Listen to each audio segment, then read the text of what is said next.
YouTube का ज़माना है और हमने इसका नया नया नाम जान लिया है। एक्स्ट्रा फर्टिलाइजर नहीं देनी है, सरसों की खली बिल्कुल भी नहीं देनी है। कीजिए इसके ऊपर पूरे प्लांट पे स्प्रे कर सकते हैं, इसके रूट्स में डाल सकते हैं। नमस्कार दोस्तों, आप सभी का बहुत बहुत स्वागत है आपके अपने चैनल केसी अग्रवाल पे। आशा करती हूँ आप सभी लोग बहुत स्वस्थ होंगे और अपने प्लांट्स का अच्छे से ख्याल रख रहे होंगे। आज हम यहाँ पे इकट्ठा हुए हैं विंका के बारे में बात करने के लिए।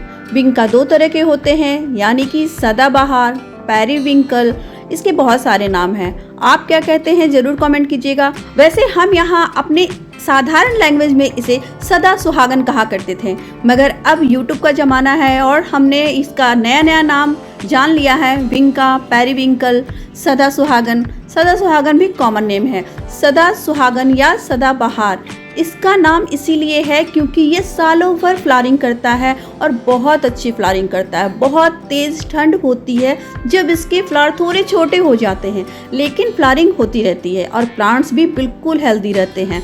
और साधारण जो ये पेरिविंकल है सदाबहार, यानी कि जो देसी पेरिविंकल है, ये वाइट कलर वाला देसी है और जो इसके पहले हमने दिखाया वो भी देसी है।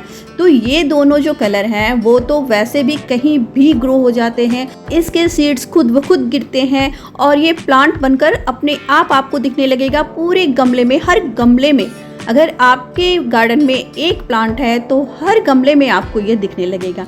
ये सारे विंका है जिसे हमने सीड्स से ग्रो किया है और सीड्स वो भी हमने अपने प्लांट्स से कलेक्ट किया है।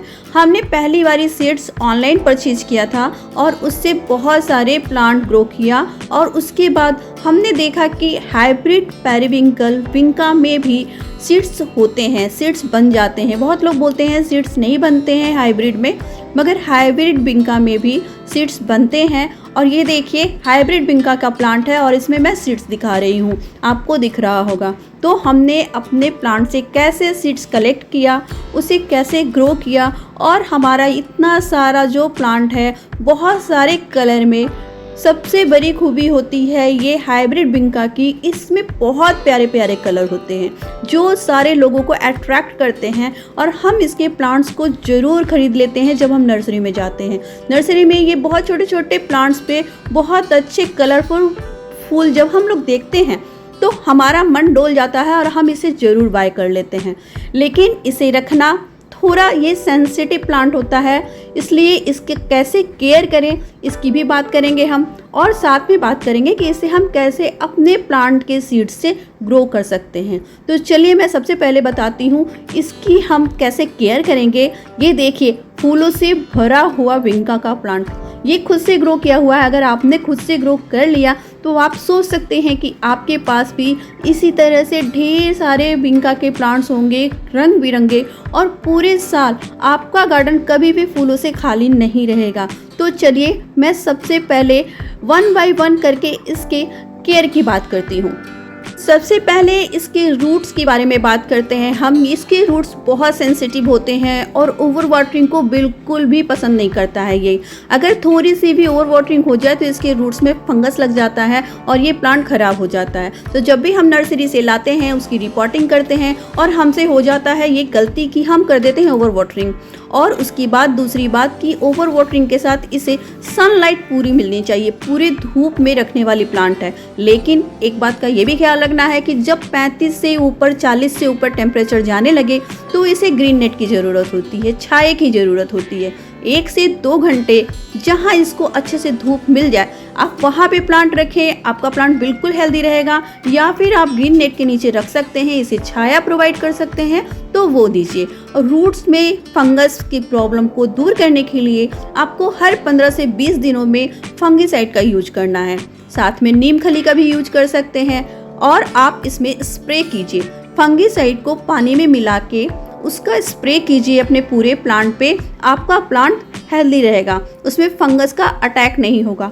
उसके रूट्स में भी फंगिसाइड मिला करके हर 15 दिन 20 दिन पे इसकी वाटरिंग में जब भी आप पानी डालें उसमें थोड़ी सी फंगिसाइड मिला दीजिए। लेकिन ख्याल रखिए इसके मिट्टी को हद से ज़्यादा कीचड़ की तरह नहीं होना चाहिए। जब मिट्टी बिल्कुल ड्राई हो जाए तभी पानी दीजिए। अगर आपके प्लांट में कोई हल्की सी भी प्रॉब्लम दिख रही है, इसकी पत्तियाँ हल्की मुड़ रही है, फ्लावरिंग छोटी हो रही है, अगर प्लांट में कुछ भी प्रॉब्लम सा दिख रहा है तो आप इसकी मिट्टी को चेक कीजिए, जरूर ओवर वाटरिंग हुआ है। ये 99% प्लांट जो हाइब्रिड विंग का होता है वो आपके ओवर वाटरिंग के कारण ही खराब होते हैं। और दूसरा कारण होता है आपके सॉइल मिक्सचर। आपका जो सॉइल मिक्सचर है उसमें कोकोपीट बिल्कुल भी नहीं मिलानी है। आपको लेनी है 50% गार्डन सॉइल, 40% सैंड और मात्र 10% वर्मी कंपोस्ट या फिर गोबर की खाद। बस इस मिक्सचर को अच्छे से मिला लीजिए। उसमें 1 चम्मच नीम खली डालिए और आधे चम्मच फंगीसाइड। बस इस तरह से आप मिट्टी को तैयार कीजिए और उसके बाद इसकी जब भी आप रिपोर्टिंग करें, रूट्स को बिल्कुल भी टच ना करें, रूट बिल्कुल भी डिस्टर्ब नहीं होने चाहिए। और उसके बाद आप इसकी रिपोर्टिंग करें तो आपका प्लांट बिल्कुल अच्छा रहेगा। फिर तीसरी बात में आती है आपकी पॉट। तो प्लांट के साइज के अनुसार ही पॉट लीजिए। देखिए हमारे ये छोटे से प्लांट में कितना अच्छा फ्लावर आया हुआ है और ये लगा हुआ है कितने थोड़े सी सॉइल में ये लगा हुआ है। और ये देखिए एक ही ग्लास में कितने ढेर सारे प्लांट्स हैं। तो ये एक रीजन होता है कि अगर आप बड़े से पॉट में छोटे से प्लांट को लगा देंगे तो ओवर वाटरिंग हो जाएगी और फिर प्लांट आपका गल जाएगा। इसलिए आपको कम सॉइल लेनी है, मतलब कि छोटा पॉट और उसकी ड्रेनेज अच्छी हो। देखिए इसके नीचे से रूट्स निकल रहे हैं। तो आप पॉट साइज जब भी सिलेक्ट करें तो प्लांट के साइज के अनुसार सिलेक्ट करें। जैसे इसे बार बार रिपोर्टिंग ही नहीं करें।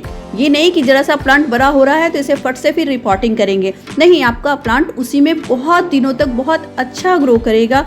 इसे छोटे पॉट पे ही लगाएं। जो आपका देसी पेरिविंकल होता है, सदाबहार होता है, वो कहीं भी एडजस्ट कर लेता है। लेकिन जो हाइब्रिड सदाबहार होता है, विंग का होता है, उसके थोड़े से नखरे होते हैं जिसे कि आपको उठाना होगा। तभी आपको इतने प्यारे प्यारे सुंदर से कलर वाले फूल को अपने गार्डन में सजाने का मौका मिलेगा। और अब हम बात करते हैं इसके फर्टिलाइजर की।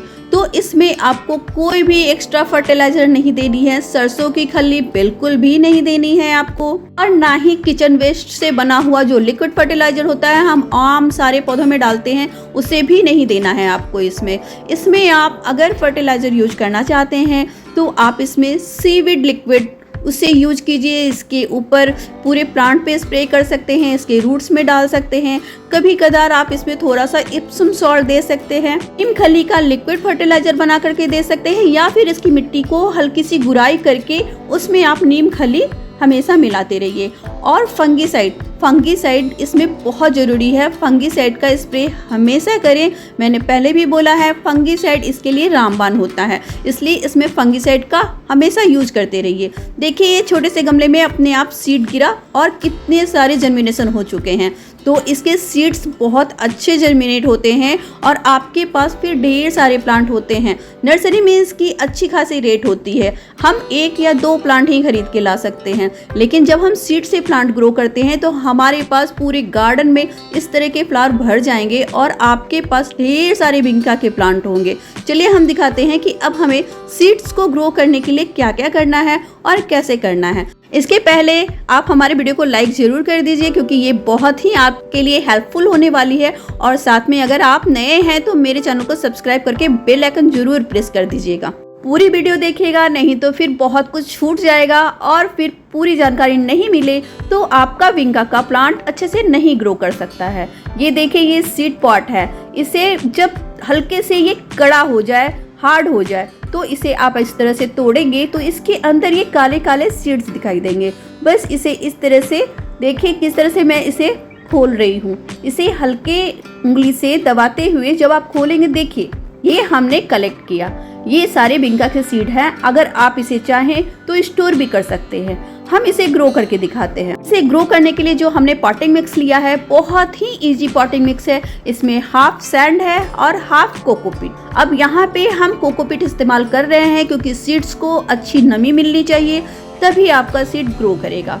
और सीड्स को लगाने का जो बहुत ही बारीक तरीका है वो ये है कि सीड्स एक सीड्स आप थोड़ी दूर दूर पे अलग अलग लगाएंगे तो इसे निकाल के ट्रांसप्लांट करना, दूसरे पॉट में शिफ्ट करना बहुत आसान हो जाएगा आपके लिए। इसलिए देखिए 1 इंच के लगभग, 1 से 1.5 इंच के लगभग दूरी पे इस तरह से सीड्स को रखा जा रहा है। इसके ऊपर से हल्की सी लेयर इसी पॉटिंग मिक्स की हम स्प्रेड कर देंगे।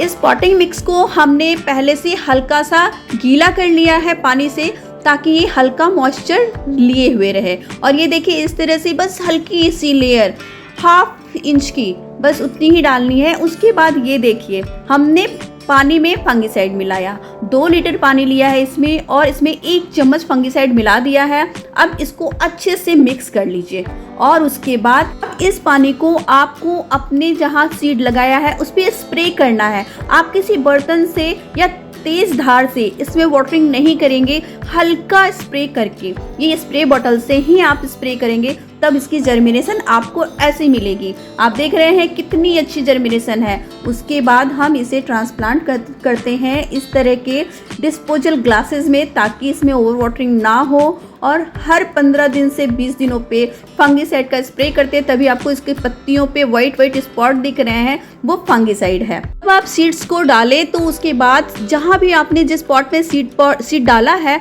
उसे पॉलीथीन से कवर कर दें और उसके बाद उसे सेमी शेड एरिया में रखें। उसके बाद उसे खुली जगह पे रख दीजिए, लेकिन छाये में रखिए। फिर इसे ट्रांसप्लांट करेंगे और उसके बाद फिर 2 दिनों तक उसे छाये में रखेंगे। उसके बाद हम इसे खुले धूप वाली जगह में रख देंगे और ये धीरे धीरे करके बड़ा होगा। फिर हमारे पास इस तरह से ढेर सारे सीडलिंग्स होंगे जिसे हम ट्रांसप्लांट करेंगे बड़े पॉट में, और फिर आपका गार्डन फूलों से भरा रहेगा पूरे साल। बिंका सदाबहार, आपका गार्डन हमेशा सदाबहार फूलों से भरा रहेगा। तो हमारा ये वीडियो कैसा लगा, हमारी ये छोटी सी मेहनत अगर आपको अच्छी लगी हो तो एक लाइक ज़रूर कीजिएगा। अगर मेरे चैनल पे नए हैं तो सब्सक्राइब जरूर कर लीजिएगा, साथ में बेल आइकन भी प्रेस कर दीजिएगा। हम फिर मिलते हैं किसी नए टॉपिक के साथ नए वीडियो पे। Thank you.